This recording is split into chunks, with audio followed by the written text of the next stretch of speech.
And welcome everybody to an episode of Pulse of Fins Nation, your weekly home for Miami Dolphins content. I am your host, Louis Sung. I am joined by Eric Weideke. I am joined by Chad Ronnebaum, and Chris, otherwise known as Duke Early, will be arriving shortly. His computer is loading a little slow tonight, but that is okay. As soon as he gets here, we'll pop him in, and we have plenty to talk about. And what else could we be talking about? It's that time of year. OTAs are starting. No, that's not what we're talking about. I mean, we'll talk about it a little bit. We'll talk about OTAs just a little bit. But the real topic of discussion, once again, Miami Dolphins quarterback Tua Tagovailoa is the source of controversy. And we will discuss the ins, the outs, and the why are we even discussing this of this discussion. So we're going to get into all that. But first, want to go ahead and mention that, as always, this show is brought to you by our good friends over at prizepicks.com. Prizepicks.com is the revolutionary fantasy platform where you can pick up to 6 different players across professional sports leagues, whether that is the NFL, the NBA, the MLB, one of each. It is up to you to decide. All you have to do is choose whether your players are going to go over or under their specific statistics. And of course, now once again, PrizePicks is available to use in South Florida. They have this new arena mode that's going on that makes it legitimate once again. So you can use the promo code 5, that's FIVE, and they will match up to $100 on your deposit when you sign up. Again, promo code 5, FIVE, prizepicks.com. Go over there right now. Start winning some extra money. All right. And now, once again, special message from our other sponsor, jerseys305.com. Hey, it's Ethan Skolnick for the 5 Reasons Sports Network. We've got a great new sponsor that fits with us perfectly. It's called jerseys305.com. That's jerseys305.com. This is your home for dead stock and vintage jerseys from the Heat, Panthers, Dolphins, Marlins, and the other local teams. Their mission was born from a passion for wearing jerseys of the old styles and the past players. Jerseys 305 aims to make every fan stand out from the crowd with unique pieces that you don't commonly see anymore. Maybe 10, 15, 20 years ago, but not today. And Jerseys 305 was created by the fans, for the fans. They're diehards just like you. In fact, they're probably listening to this episode right now. So check them out, Jerseys 305, their partnership with 5 Reasons Sports, celebrating with a 10% discount on the next purchase using the code 5 at checkout. Unlock your exclusive savings on the entire vintage collection. And again, that's jerseys305.com. You'll get 10% off your order when you use our promo code. So already the comments are flooding in. Inside Leverage Miami, our good friends over Inside Leverage, have something to say. It's pay Tua, hashtag it's Ross's money anyways. So, and of course, Cap for Life is going off right now in the chat. He's going ballistic. Tua is playing golf with Nick Saban instead of being at OTAs. He's not happy about that. Tua's getting the Daniel Jones, Baker Mayfield, Kirk Cousins money. Daniel Jones won a playoff game. Tua has not. Trevor Lawrence and Jordan Love getting the 50-50 club next. If athletes want to play hard, I say go get Ryan Tannehill. Ryan Tannehill. Alex in the chat is laughing at the Ryan Tannehill concept. So we'll talk about Ryan Tannehill. Believe it or not, unironically, we are going to be talking about the Ryan Tannehill thing, but we'll get into that a little bit later. We'll go ahead and we'll just address right now the first thing that's on everybody's mind right now. Tua was not at OTAs today. He was at a charity golf tournament. Now, this is not to say that Tua has not been doing these practices. By the way, a report came out, and we actually talked about this, I believe, on last week's show, talking about how Tua was holding out of practice because of contract situations and whatever. That was overblown, number one. And number two, technically, it was also false. So here's what happened, and this was broken down by the guys at 3 yards per carry. Tua has been working with individual coaches on the side doing his own thing. It's not that he's just been sitting around doing nothing. And by the way, the Dolphins were aware of this. They knew that this is what he was doing. He was working on making himself the best version of himself that he could be. Here's where I'll say this. In reality, Tua's been in this is the 3rd year in this system for him. So there's not much more that he can learn playing and throwing footballs in his underwear that he can't already learn, that he hasn't already learned before. Okay. So the one thing that we've been wanting Tua to do, besides win playoff games, which is something that you can only do when the season starts. But if you're going to talk about the offseason, what is it that we wanted him to do? We wanted him to be able to learn how to be more mobile, maybe not necessarily become a running quarterback again. Like he used to do that a lot more when he was in college. Now he doesn't do that as much because for obvious reasons. Now he's getting back to being able to use his legs again. He's reworking his entire throwing motion to try to get some more zip on the ball. And so all these things that he's doing on his own time. He's doing it. Yes, he's doing it on the team's time as well with individual independent coaches. But if the Dolphins are aware of this and they're okay with it, to say that it's contract related I feel like it's justifiably false. And everybody just ran with it. They said, yeah, Tua's holding out because he wants a contract extended. None of Tua's actions, none of his words up to this point have indicated that Tua is looking to cause trouble with his contract. Not a single thing that he has done, not a single thing that he has said has indicated that Tua is suddenly copying an attitude about his contract. And now he has been seen in practice. We saw the video of him and Mike White throwing in tandem with each other. He is at practice. Today just happened to be today, Tuesday, as we are recording this. He happened to be at a charity golf tournament. We know how Tua is about charity. He has his own charity. He does other people's charity. This was a Nick Saban thing. So, of course, he's going to show up to support his old college coach. By the way, Tua was not the only one there. Jalen Hurts was also there. You think the Philadelphia Eagles cared if Jalen Hurts skipped out to do a charity tournament? No, they were too busy mourning the retirement of Devontae Parker. Yeah, they were too busy upset. Like, what are we going to do to replace Devontae Parker, man? Like, he was going to be the cornerstone of the whole. Oh my God, I can't even say it. I can't even say it the whole way through. But the point being made here is that Dolphins fans in general, we react to everything, man. The controversy, there should be no controversy here. There should be no controversy whatsoever. And mind you, even as I was reacting to the news of Tua's supposed extension holdout when it first came out because he was staying out of practices, even then, when I assumed that he just wasn't there altogether, and then Alf corrected me after the fact on OnlyFins. By the way, only $3 a month. You get the best Dolphins talk out there. You can go to discord.gg/OnlyFins. Regardless, even before Alf corrected me and said, no, actually he was there. It's just that he's not practicing as much as everybody else because he's doing his own independent thing. Even then, I was saying publicly, so what? Who cares? They're voluntary workouts. This is the problem that we get into, is that the concept of voluntary means that you don't have to be there. If you are, and it's not, and even when he wasn't there, he was still doing other work. Tua was still working on himself. He was still working on improving. He wasn't sitting on his couch just eating potato chips. This guy was still working his butt off.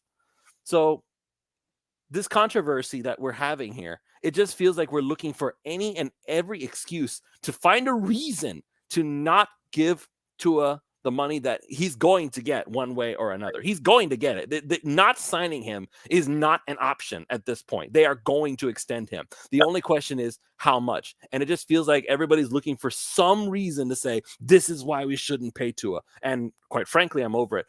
Also, Duke, I welcome you to the show.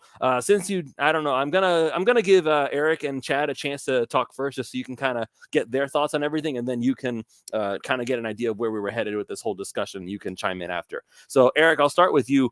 Where do you stand on this whole thing? Do you think there's anything wrong with him not showing up at OTAs for any reason? Do you buy into this whole he wants to maximize his money or whatever? So I think it's laughable, the idea that people believe Tua would actually hold out. This is a guy that when he's getting spicy on the podium, you can't really take him seriously. He is the nicest nice guy to ever be a nice guy. I think when push comes to shove, he doesn't have it in him to do it, even if he kind of wanted to. And I don't think he really even wants to at this point. So that's point number one, that this thing is completely overblown.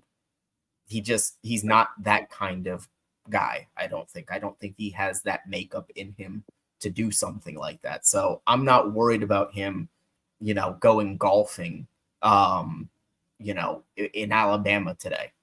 Who cares? Like you said, he's in year 3 of the offense. he's pretty much mastered the Mike McDaniel system at this point. Going into year 3, of course, there's always things that you want to tinker and new things that you want to bring into the playbook. But I think really a lot of those things are things that Tua will be bringing by his own personal development, like you mentioned, the running. If he is even a little bit more mobile, nobody's asking him to become Lamar Jackson, but if he can at least be Brock Purdy mobile, like we kind of saw in the postseason for the 49ers, I think that's perfectly fine. That's perfectly acceptable. As for the money that Tua is going to get, and maybe I'm jumping a little bit forward in the topic here. If he, I have one caveat, just one. Tua can get as much as he wants as long as there is an out after a couple years in that deal. Because, I mean, God forbid he gets signed to a Jared Goff deal and all of a sudden the injuries come back. You don't want to be left with without a safety net if something were to happen like that. So I think you can give him, 4 years, 212, 4 years, 220, whatever it is that he's looking for, and give him that number that he's seeking. But I think just on the back end, the Dolphins have to make sure that they kind of have a way out of that deal, if push comes to shove and things get a little hairy there. And so this is where I talking about the money. Yeah, absolutely. For me, give Tua whatever he wants. If we're going to if it was not that long ago that we were actively laughing at Jared Goff. Okay. We looked at Jared Goff and we were guffawing at the very concept that this man was better than Tua. And anyway, in fact, as we were absolutely toasting the Detroit Lions in year 1 of the Mike McDaniel regime, we were looking at Jared Goff and saying, yeah, you still suck. And yet here he is 2 years later, and he's been given a massive payday, and we're looking at Tua like he's the one who doesn't deserve it. It baffles me how desperate we are to find a reason not to give Tua the money. Chad, you've heard everything that we've been saying so far. Do you have any issues with anything that's going on? No, I do think there's a little bit going on behind the scenes with what Tua's agents are having him do with the Dolphins. So is he going to hold out? No, I don't think he's going to hold out. But I do think there's a ways to go for the negotiations right now. This is speculation, obviously. I don't have sources or anything like that, but I would say the money's already agreed on. I don't think there's a problem. Like Tua's going to get in the 50s somewhere. That's just the cost of doing business in the NFL right now. Like that's not saying Tua's. The argument isn't there for a top 5. If you're a top 15 quarterback, you're in the 50s now. I mean, that's just the reality of doing business. So Tua is probably going to push closer to 60 than lower 50s, to be honest. And I don't think that's the issue. The issue is the terms of the contract that they're going back and forth on. And I don't think there's a concern. I mean, you're talking about the minority of fans or analysts out there that are worried about Tua from a performance standpoint. I mean, the guy's already proven he's a top quarterback. I think the concern right now is his injury history. And Tua's had a lot of injuries, and he's missed a lot of games already in his career and his college career. He's had a really severe concussion. He's injured his throwing hand 3 times in his career. Now he's had an ankle repaired. He's had obviously a serious hip injury. And so, it's Mike McDaniel's job and Chris Greer's job. If you give Tua a massive contract, he goes out and in 2 weeks he has a massive concussion and his career is over. This is the leverage points right now. Tua's leverage right now is he's arguably a top 5. He's definitely a top 10 quarterback probably in this league right now. So he wants to be paid that way. And in Miami's like, but your number 1 trade is availability. And you've had 1 season under your belt, and they treated him extremely careful. We don't do quarterback sneaks. Tua very rarely ran at all. I think a little bit of the detriment of the offense. And so now he's lost that weight so he can be, increase his mobility. The real question is Tua being able to scramble more? Is he going to hold up? When he doesn't see that linebacker, that safety, and he takes a shot, is that Tua for the year done? Can he take those hits? And I'm kind of on the fence. Tua has not shown that he can take a physical hit very well. And so that makes me nervous from the Dolphins standpoint or the family Dolphins standpoint of giving that guy a huge guarantee.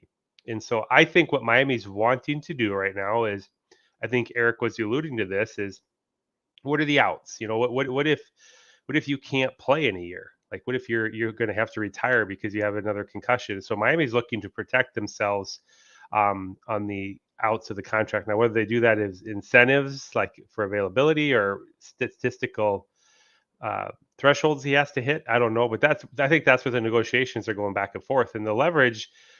This is going to carry out a little bit because Tua's leverage, obviously, right now is Miami can't be competitive this season without him, and so if he has to hold out, he might. I don't think he will, but the leverage for Miami will gain as the season gets closer because if you're Tua and you want to protect your family and your future, this is his second contract, which is a really big contract for most NFL players. Tua in particular, though, do you want to go play at $23 million this year? And if you do get that severe concussion, you just lost $80 to $100 million for sure. Because when you say Tua is going to get his money, Tua is not going to get his money if he has a really bad injury this season. The teams are not going to pay him a lot of money if they view him as a guy that he's already taken 2 severe concussions. Now you just can't risk giving that guy the money.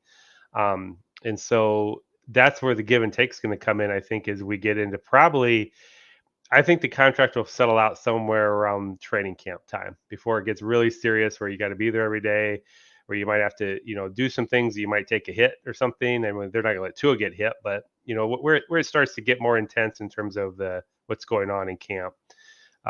That's where we're going to find out what Tua is willing to take and what Miami's willing to offer, because you have to do the math right now. So you have to pay Tua $23 million this year, right?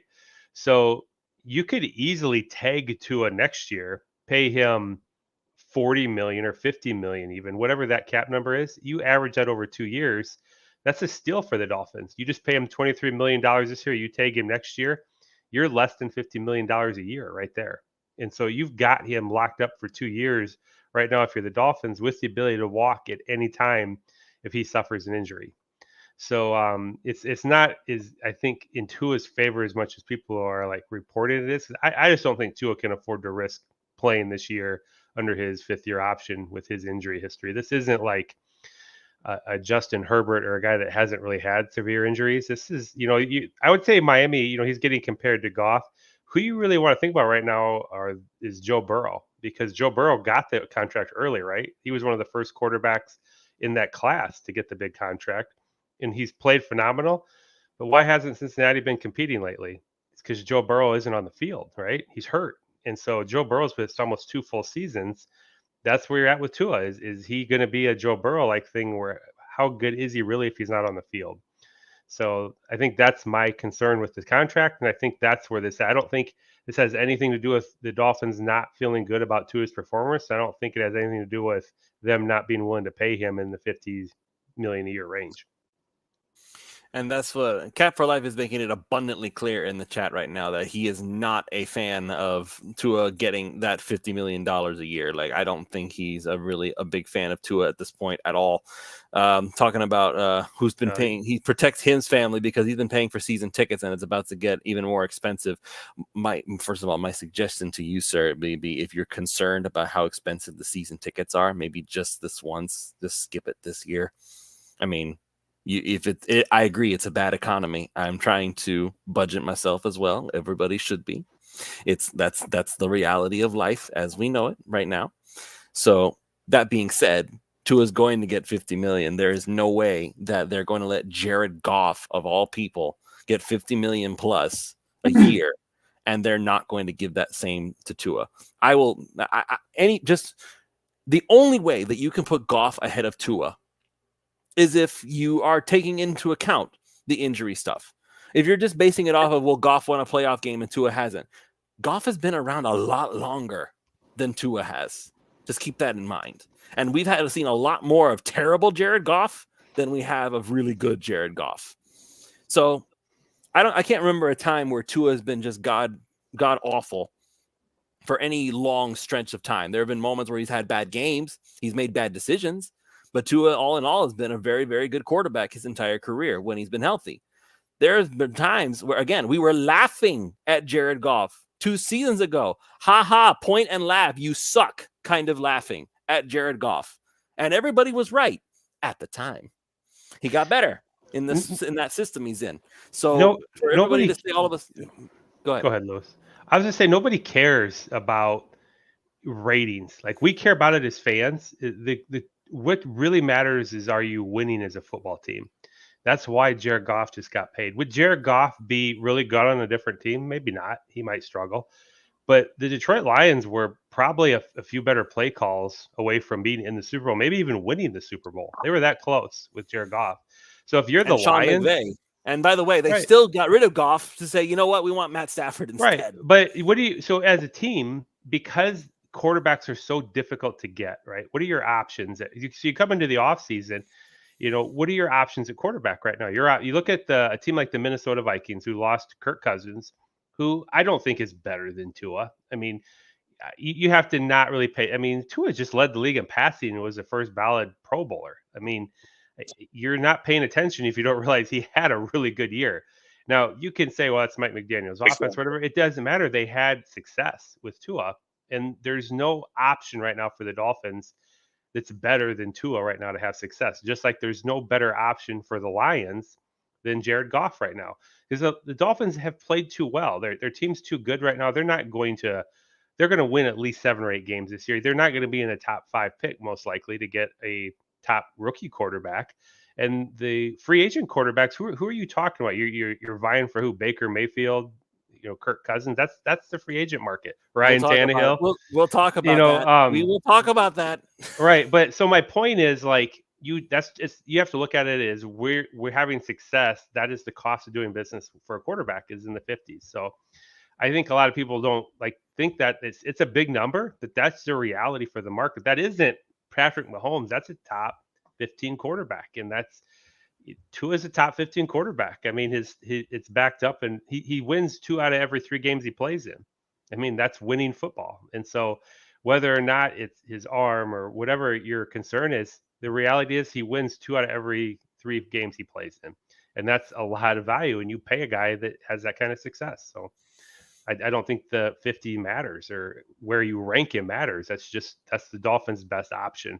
That makes sense. Just like Goff was the Lions' best option. All right, Duke, we've been talking for over 20 minutes. We haven't even letting you get a word in edgewise. So it's your turn, sir. The floor is yours. Well, my first question would be is if the fans had their way and they were going to re-sign Tua, what number would that look like? And if it's a not realistic number, then just get it out of your head. I mean, you're not signing Tua for we'll sign him for $35 million a year. That's not happening. You're either going to sign a backup caliber guy for $10 million, or you're signing a good quarterback for $50 million. There is no in between. And you don't want to pay the guy in between. And I understand people are like, well, we don't want to pay the guy because we're not sure on the guy. Well, the Dolphins are sure on the guy, and that's all that matters. And it's going to be in the 50 million range. So just fans need to understand that. So, I don't know who else will be out there. And the draft is a crapshoot. I remember, and that poor kid has been has attempted to have been replaced by just about everyone every year. Remember when the Dolphins, remember when people were saying the Dolphins should punt on Tua and draft Justin Fields, right? Because the 20 trade for Justin Fields, you mean? Yeah. No, I mean they were going to dump Tua. No, they were wanting to draft Justin Fields in the 2021 draft. I remember people Justin saying Fields that. Came out after oh my gosh, I'm all. Oh no, yeah, that was the talking things. Like, well, should they get rid of Tua and draft Justin Fields? Look, I was a Trevor Lawrence fan. I wanted the Dolphins to draft him, and then I started watching his Clemson tape, and I was like, or started watching games. I'm like, I don't see it. I've not seen it in the pros. That entire draft class was crap. The 2021 draft class was crap.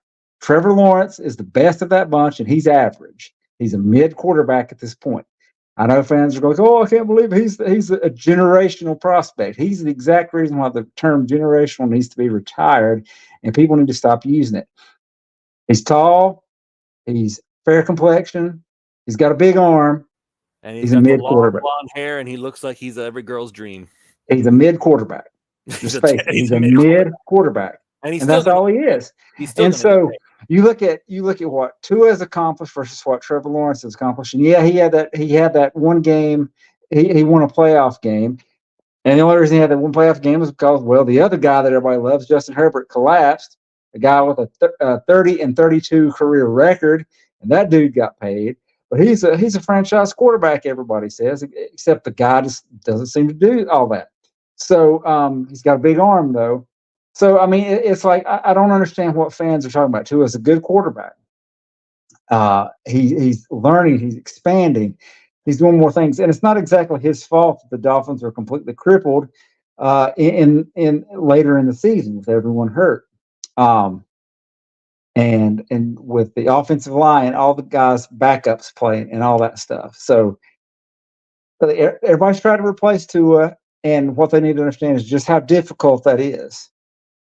Outside of, I'm trying to think, I don't remember the 2022 draft, but outside of CJ Stroud, is there anybody they could have drafted since then? There's like, oh, this guy's just that much better than Tua. No, and so. Here's what's going to happen. If fans got their way, if fans got their way. Oh, sorry. You said 2022. I didn't hear you. I don't remember that draft, but it doesn't matter. I don't think there's anybody in that draft that was just heads and shoulders above. Well, you know what? I'm looking through that draft right now. Do you know who the first quarterback was that was taken? Oh yeah, that was Kenny Pickett. He's already been traded. So that draft 20. Duke, yeah, 20 picks for a quarterback to go off. So yeah, and then so three of those quarterbacks, the top three in that draft were Pickett, Desmond Ridder, and Malik Willis. I don't know where Willis is, but Ridder has already been traded. Pickett has already been traded. So I mean, if fans got their way and Tua was dumped, I think we need to draft the next best thing, and here he is. And chances are you're going to draft another guy that's at best Ryan Tannehill, and that's all that's come out outside of C.J. Stroud. So all the quarterbacks taken. Oh, they could have had Justin Fields, terrible quarterback, great running back, terrible quarterback, not very good. Mac Jones, well, he led Alabama to an undefeated national championship. I said then, and I'll say it now: Mac Jones was the T. Martin to Tua's Peyton Manning. And if you don't understand that reference, you'll have to look that up. But Mac Jones is Lawrence's backup right now. Yeah. So I don't understand what people are, and if it's the arm strength, I mean, again, just get over that. That's dumb. That is like one of the least important quarterback traits there is. I see that stuff all the time. I saw one today, so we should trade for Will Levis. No, the guys, no, just no. So Miami finally has a good quarterback, and they're going to extend him, and they should. And knowing Chris Greer, he's going to put an out in there so he can get out of the contract in a reasonable amount of time. And so if Tua somehow regresses or they decide, 3 years from now he's not the guy, then fine, they can get out of that deal. But the cost, like Chad said, the cost of doing business now is in the 50s. That's what good quarterbacks are going to make. And with a salary cap that's continuing to go up, and with quarterback contracts that are going to continue to go up, because the next guy that's going to get one, C.J. Stroud, I don't think anybody else is going to get one before him, unless somebody just comes out of nowhere. Well, maybe Brock Purdy.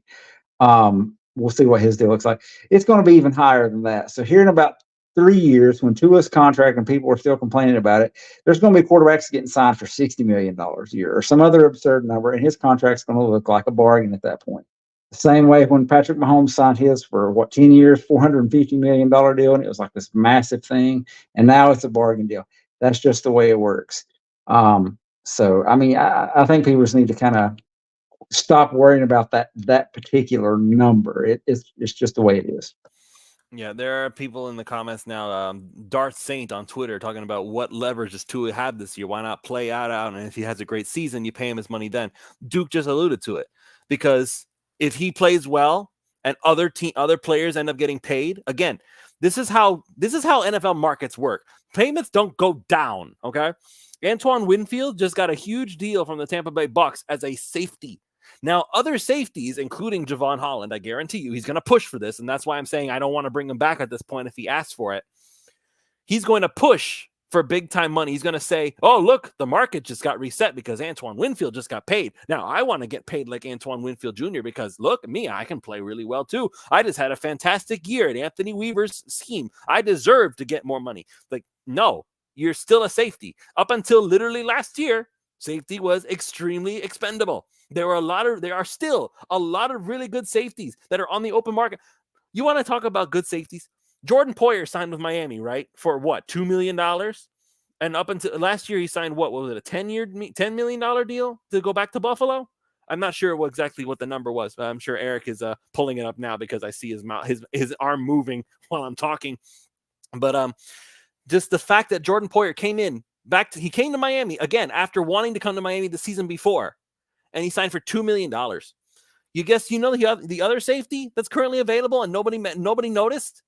Micah Hyde, the other part of that duo in Buffalo. He is currently looking for a job, and he literally said recently, if I can't go back to Buffalo, then I'm just going to retire. Think about that. Those two have been the cornerstones of that Buffalo defense for almost a decade. And now both of them are taking short deals because, yeah, they're getting up there in age, but they're still really good safeties. Paris Stevens is in the chat talking about go get Justin Simmons. Justin Simmons doesn't have a job as a safety. Why? How much money does he want?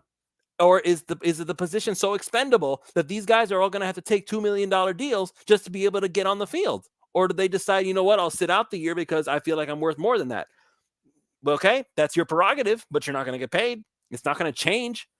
Quandre Diggs is available. Like all these they're good safeties. They're not superstars, but they're really good at what they do. And they can't get a call.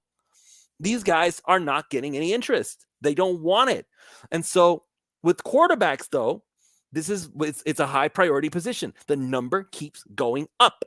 So if you let Tua play on this $23 million deal, you are basically, what you're saying is you are banking on the idea that Tua is either going to suck or he's going to get hurt. And that way you have the excuse not to pay him next season. Because if you either do it now or you're punishing yourself later. That's the way that it looks. Counterpoint to this. One counterpoint. And I because the opposite side of that, right, would be if Tua earned it, that means the Dolphins were extremely successful in 2024. And I assume a lot of the fan base would trade that success for having to pay Tua a little bit more down the line. I'm assuming that's no. Eric, this is the thing though.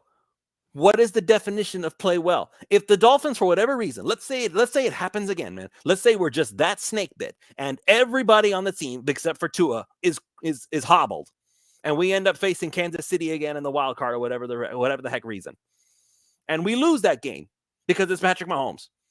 Do we now say that Tua is a failure in spite of the fact that he had another top 5, perhaps even leading the league in a lot of statistical categories? Like, what is the definition of play well? Because the way that we're looking at it right now, the way that everybody's talking about it, Tua sucked last year. Like, it just wasn't good enough because we didn't win a playoff game. Never mind that he was top 3, top 1 in a lot of categories. Never mind that he had one of the top offenses in NFL. Okay, fine. People want to say, well, he only did it against bad defenses. You can only play who you play, man. Seriously. Like, you can only do so much. And that playoff game against Kansas City, everybody agrees, even the people who didn't like the fact that how Tua performed in that game, everybody, there's not a single person out there right now that thinks that, oh yeah, there was no excuse. Nobody thinks that game should have been played, especially not the people who had to get their arms amputated in the freaking stands, okay, because of frostbite. I'll just throw something out there. I don't think that the fans are discussing that maybe on social media. Social media. Well, I mean, that's how you get the pulse. The Dolphins and the majority of the league don't see Tua as a performance issue. He's played really well, and the people that go off about, oh, he lost the playoff game, they don't really look at reality. I mean, here's something probably people are most aware of. Do you know Dan Marino only won one road playoff game his entire career, and that was his final year? One. So it's not like Dan Marino won. I would have expected. No, a young guy. I'm just pointing out, like, it's not easy to do. And so I don't think so. Nobody would judge. They say, "Oh, Dan Marino was a terrible quarterback because he couldn't win road playoff games." Well, he couldn't. So there's that. But that being aside, this is an injury concern right now, than guaranteed money concern. So if you want to really conceptualize what's going on right now, my guess is Miami wants to give Tua around 75 to 80 million dollars of guaranteed money, and their thinking probably would be you give him a 5-year deal, you throw in the 75 80 million dollars over that 5 years, and if he is unable to play after a year or two, you can survive as a franchise, right? You might have to go through a bad year or two, but you go on. Tua's probably wanting 120 million dollars guaranteed, and that's the number they're going back and forth with right now, is how much of that contract is going to be guaranteed. And what are you going to do if there's injuries or performances aren't meant? And it's not going to be that you're worried about Tua not playing well. It's about Tua not being available to play, because that's where he isn't the same as other quarterbacks in the league right now. Is he's had availability issues throughout his career. So this isn't about how much per year. It's not about 50 million or 55 million. Or Miami will gladly pay Tua $55 million a year, as long as they can structure it in a manner that they can digest, from a cap standpoint. And Cap for Life talking about Dan Marino didn't spend time. Cap for Life is mad that Tua went golfing. That's what it boils down to. I would say Cap for Life has golfing. no idea because nobody knew what Dan Marino was doing in social media. I mean, you have no This is idea. true. There was no social media during the Dan Marino years. So obviously Marino's a great quarterback, but I'm just pointing a few things out. Do you know that Don Shula had a better record without Dan Marino than with Dan Marino, the quarterback? He had a better winning percentage without him. And so I'm just pointing out, like, people, you get into stats, they don't realize it. You immortalize Marino and you degrade Tua, but when you actually compare them, what did Marino really do? And so he had some great statistical years, is what Tua just did. Had a great statistical year. So I just throwing that out there, not to disparage Dan Marino. Obviously, he's a great quarterback, but I'm just pointing out like how unrealistic people are about Tua compared to comparisons. Well, it would be a different story if we didn't know Tua worked hard already. But we did know. We do know. I mean, it's May, so if this were July and training camp, it would be one thing. But these are just OTAs, and they're going to have the month off, and he can't really help the fact that it was a charity event. So it wasn't like he was just out on the links having a good time on his own. It was a charity event, which he had already agreed to prior. Yeah, and so I mean, we know that he works hard. We know that despite the reports, he was there and showed up in places. He's working with different people. He's worked with Nick Hicks. He's been working with John Beck. We know these things. So if it were a situation like some other quarterbacks we've read about that just kind of I'm just here to get paid and I don't care. But we know that's not Tua. So I don't mind the fact that he went. Would I like to see him out there and keep working? Yeah, but it's not that big of a deal. Not for OTAs.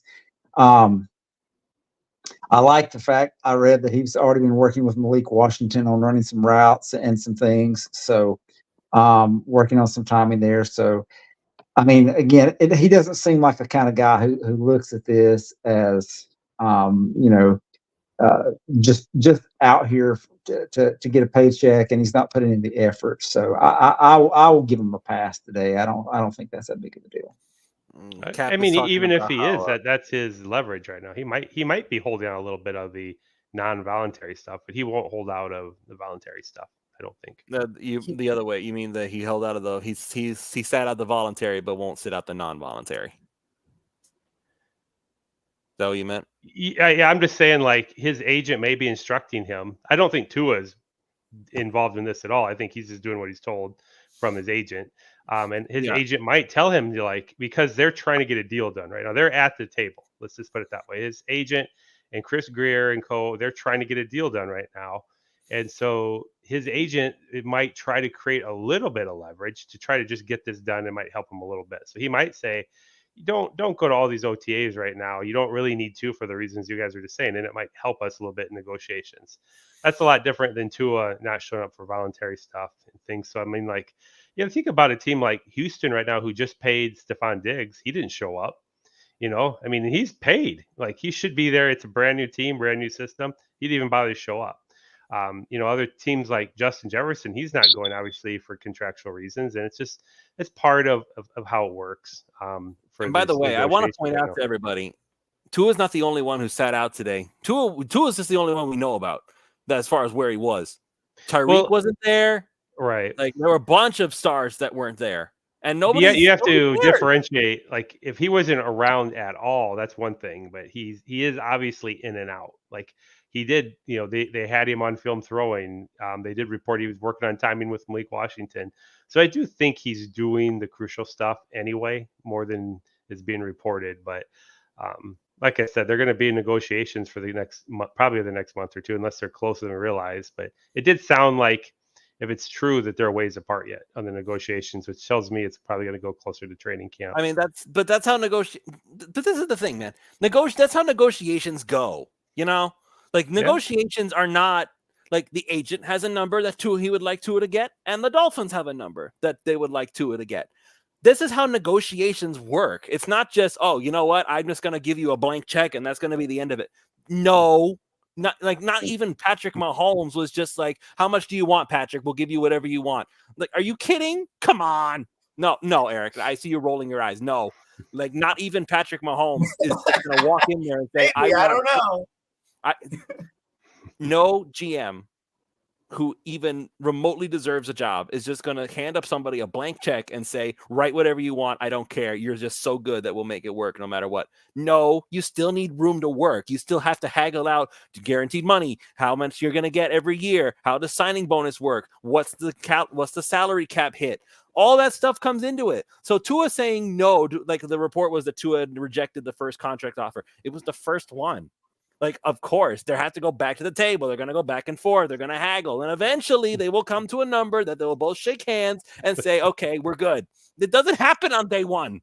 No, I would say that happens to almost everybody that does negotiations. Do you go and just take the first offer somebody gives you?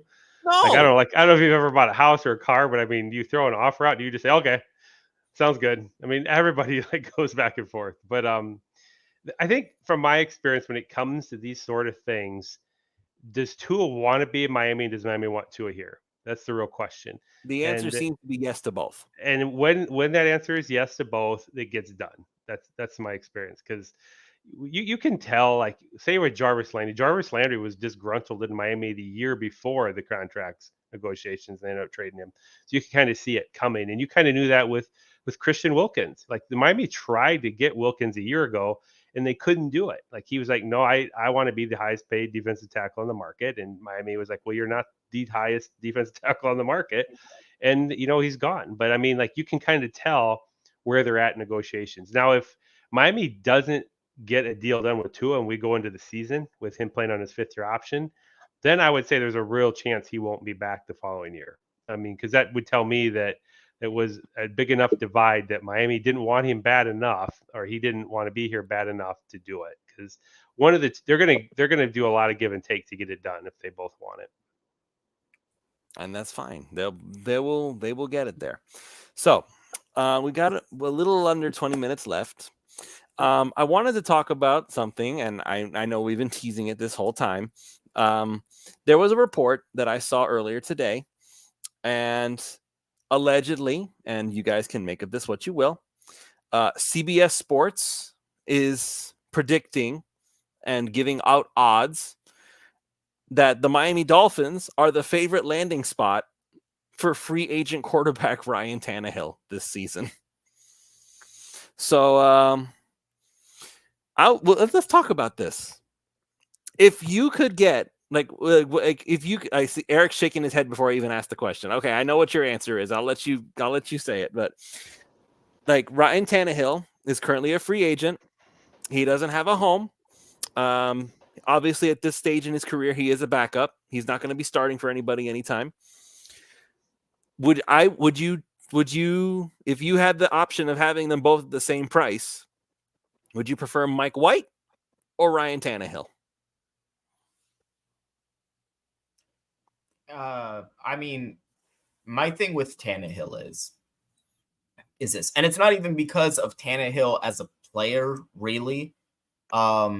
It's well, I guess firstly, if Mike White is playing quarterback, you're kind of screwed anyways. I think the same thing if Ryan Tannehill plays quarterback, screwed anyways, because Ryan Tannehill and Tua Tagovailoa could not be more different as quarterbacks. Tua Tagovailoa is a guy that moves really well in the pocket. He senses pressure. He gets the ball out quickly. Ryan Tannehill is a guy that stands in the pocket. He didn't really have the best pocket awareness. He would kind of stand there too long before he gets sacked. And we've seen with Mike McDaniel before, and I guess Mike White really isn't the best example to use here, but you would want a backup that has a more similar skill set to Tua, because Mike McDaniel hasn't really shown the ability to craft the same level of offense around a backup quarterback. I mean, we had that game, that first half against the Vikings with Skylar Thompson. That was really fun. But for the or was that Teddy Bridgewater? That might've been Teddy. Teddy started, and I think overall, no, Teddy was out. Skylar started, and then Teddy came in after the fact. I think Teddy came in after the fact, but it was fun watching Skylar play well for that quarter of football. Truthfully, it's more of a McDaniel thing with the backup quarterbacks, I think, than whoever you have at the backup spot. I don't really trust, I don't really trust them or him really to be able to change his game plan on the fly, as I really kind of wouldn't any coach to do so.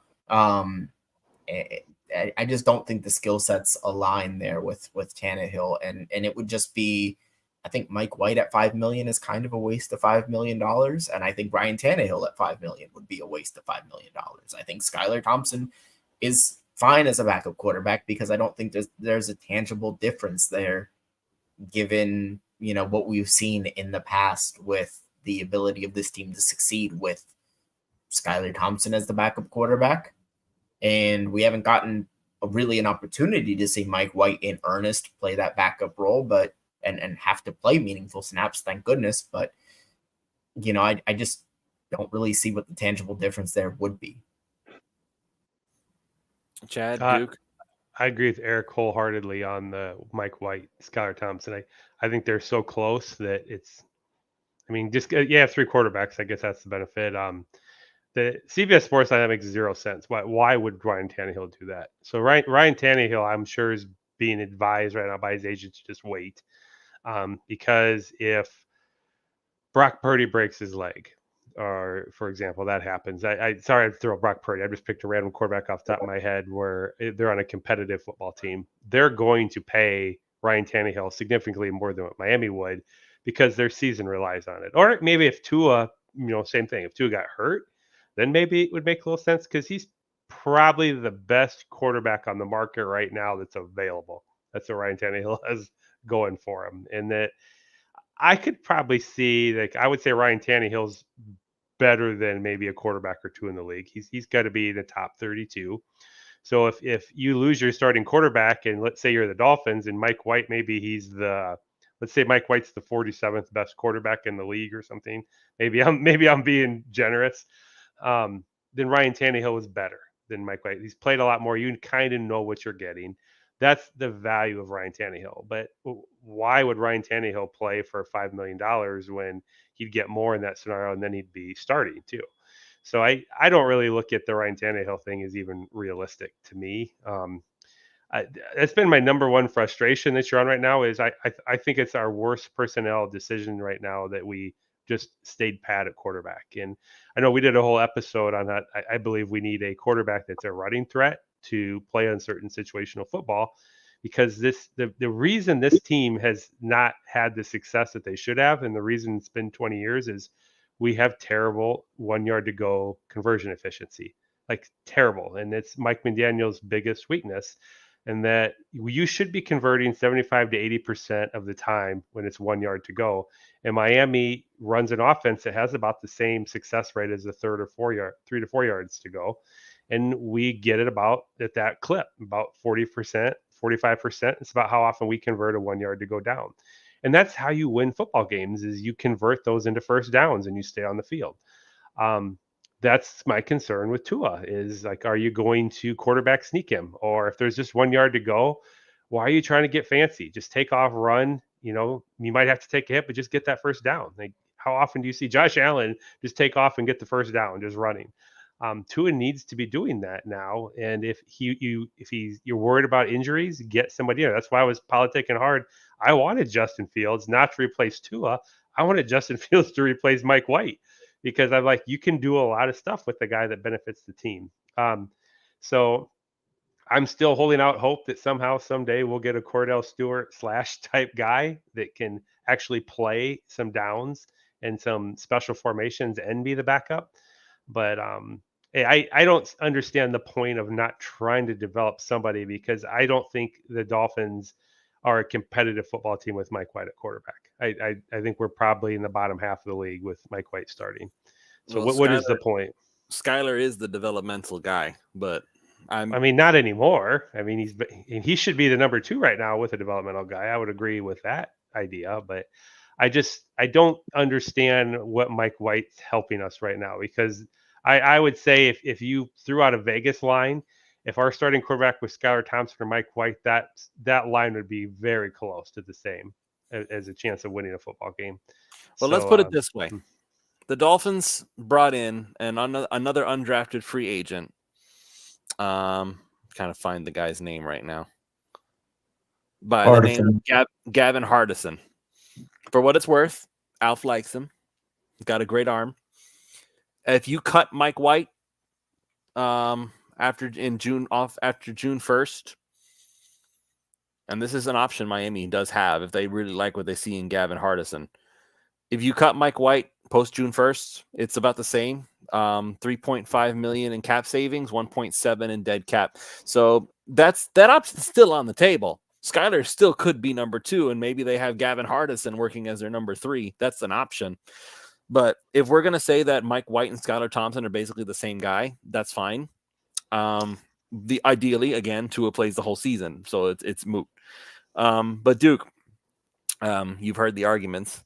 For what it's worth, the reason CBS says that Tannehill to the Dolphins makes the most sense, quote unquote, as it were, is that Tannehill, obviously, he knows Miami very well. He spent a long time here, and he's very script dependent, which, even though I understand that Tua and Tannehill have different traits as far as their accuracy, arm strength, stuff like that, that one part of it does seem rather accurate, that Tannehill functioned the best when there was a script he had to follow. Like, he knows where he has to go with it, and he just gets it there. So I'll go ahead and ask you, Duke, your thoughts on the whole Tannehill to Miami rumor, as it were. Well, as far as playing off script, I would argue that Tannehill's probably a little better than Tua at going off script. We've seen those before here in Miami where he makes those plays where he rolls out or does something like that. And when he got to Tennessee, he was more proficient at running the ball. But I don't think it would. He would have to offer something in terms of a significant upgrade or a significant discount for Miami to take a look at him. Just with the cap situation, I don't think they're going to want to take on another big contract, and he's going to require a bigger contract than what people think, because he's a Pro Bowl quarterback. He's a better player than most backups.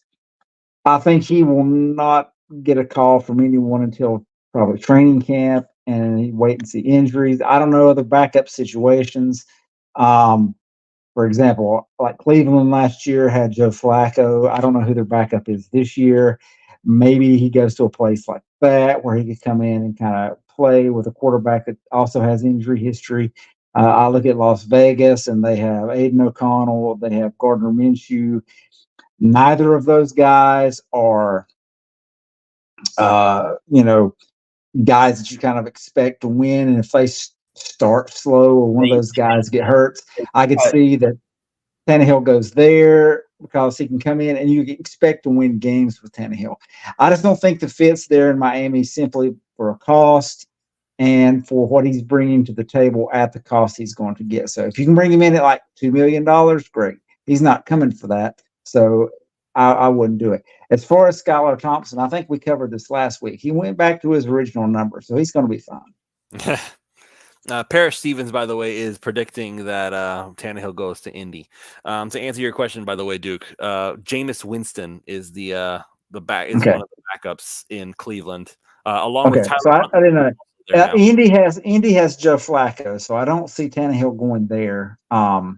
Even though that's a good call because of Richardson's history as well. But there's got to be a team out there, and again, it's going to have to come down to like an injury or some other type of situation. I don't know what is available for him, but there could be a spot out there. I don't know about maybe Dallas or Houston. I know he's a Texas guy, so maybe one of those teams need a backup. He can come there, but I think that just for Miami, the money and what he's bringing is not going to be worth what you're going to get. I think he's going to be more expensive than Mike White. He's better than Mike White, but I don't think Miami has that in the budget. So Miami's either going to roll with Mike White or they're going to roll with Skylar Thompson as the backup, and that's just how it's going to be for this year. I think next year we'll look at it because they're going to expect to have a few more draft picks. I think they look at a draft pick to back up Tua next year. Or if this whole contract thing just goes completely sideways and they draft a guy. I don't see that happening, but I agree with Chad and everybody else. I think this deal gets done closer to training camp. I think if it's not done in the next whenever OTAs end, we won't hear anything until right around training camp. That's how it is. Like, it's not going to be like July 3rd and then they drop the news that he signed his contract. That's just not how it works. So, but yeah, I don't think I saw the Tannehill thing a while back, and that's not it. If Miami's going to spend money for free agents, I know Alf's talked about this guy, but Greg Van Roten's still out there. Get him in there. I want him. We've got one of those safeties out there that we've mentioned. There are a couple of guys that you can probably get at a good price. Bring those guys in. They're going to help the team win more so than bringing in Ryan Tannehill at like between $8 and $10 million. He'll get more than I think because he can just sit through the season. Even like there'll be a quarterback get hurt somewhere. What if it's week 5? Like Cleveland would have paid big money last year for Ryan Tannehill with what they had going on. So he'll just sit and wait, and I'll bet you Ryan Tannehill gets 10 to 15 million at least, maybe even more. But I don't know about that. I'd venture to guess he gets 10. It depends on the team and the situation, of course. Like Jay Cutler got 10. I'm not going higher than 10. Yeah, I mean I think that's how it's going to work though. He's going to get a bigger deal than what people are expecting. Like if he signs now, he's signing for cheaper money. If he waits, he's going to sign for bigger money. And I think he's going to wait. I mean, he's obviously not necessarily hurting at this point for a contract. So he's just going to wait and see what's available. And someone midseason, because it always happens, someone midseason will pick him up and they'll go from there. And he'll probably, like I said, I like the Raiders just because I don't like what they have on the roster. And I think that Aiden O'Connell or Gardner Minshew are going to flop, or they're just not going to be good enough. And the Raiders will get impatient. And Ryan Tannehill will be sitting there saying, "Hey, I can come in and win some games for you." And he'll come in and start there. So that will be my landing spot for him, looking at it right now, not knowing what injury situations will be out there. All right. Cap talking about this is going to be the last thing we end on. You guys are looking for every reason not to have competition. It's so obvious. Listen, Cap, if Tannehill is your idea of competition for Tua, the competition's already over. Like there's never been a moment in even Tim Tannehill's entire Miami career where he was truly a top 5 NFL quarterback. Tua has. The debate is over at that point. Well, I mean, two things there. Number one, quarterback is a unique position. So if you have a guy that you're wanting to extend, and obviously Miami is looking to extend Tua, you don't bring in competition for him. Secondly, there's not a single quarterback available right now. Unless the only option would have been a first-round QB. There's no one else. Yeah, I mean, unless Stephen Ross takes the Bears brass out and gets them all drunk and then makes a trade for Caleb Williams or something stupid like that. Yeah. I mean, there's not a quarterback on the market right now that would beat Tua out for a spot or even have a shot, man. Like not even close. I mean, it would be an injury situation, but yeah, there's not anybody on the market or available in a trade that would win that spot. Cap, Tannehill didn't beat Tua. He didn't play that game. Will Levis was the quarterback, and by the way, it was he's talking about I think 2021 or 2022, one of the years prior. Because Tua they went to Tennessee one year and lost, and Tua looked pretty bad. Yeah, Zach Wilson beat Josh Allen. We're going all the way back there with Brian Flores. Look, Zach Wilson beat Josh Allen. That's just, Mac Jones beat Josh Allen. Ryan Tannehill beat Patrick Mahomes. So that doesn't mean anything. I'm talking about you get the guys in camp right now. Who's going to win this spot? In an offense that's catered to Tua, in an offense that Tannehill is probably not that familiar with. Yeah, Tua is going to win that anyway. He's a better quarterback than Ryan Tannehill, but there's not anybody else available that's going to could beat Tua out. If so Ryan again, Tannehill I don't think it's a competition. Well, why is Ryan Tannehill not? I said if Ryan Tannehill is that good, why is he not on a team right now? Exactly. In a league that's desperate for quarterbacks. So he wants a starting slot. There's not one out there, and he's just waiting to see it come up. Now, I didn't really watch him play last year, so I don't know what he looked like. But is there any chance that he's just kind of done? I mean, we know what kind of beating he took in Miami for 7 years, and he ran a little more, I think, in Tennessee. So maybe his body's just had it, and he's just not the same guy anymore. I think he wants money and he wants a chance to start. That's it. Because he's made a ton of money in his career. He doesn't need money that badly, and so I mean, you can't sell me that. Let's see, Joe Flacco. I don't think Joe Flacco's better than Ryan Tannehill. Who's backing up for the Jets right now? Tyrod Taylor. I don't think he's better than Ryan Tannehill, but those guys are comfortable being backups, and Ryan Tannehill's just waiting. But I mean, if he were that good, he would be getting a big contract right now. He's just not. So that Miami should add competition, but not Ryan Tannehill. Maybe a Russell Wilson or Justin Fields would have made things interesting. Because Russell Wilson could probably run Miami's offense successfully.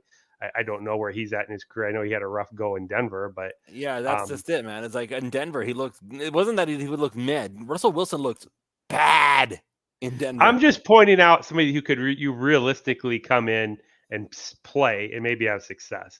There's not very many options.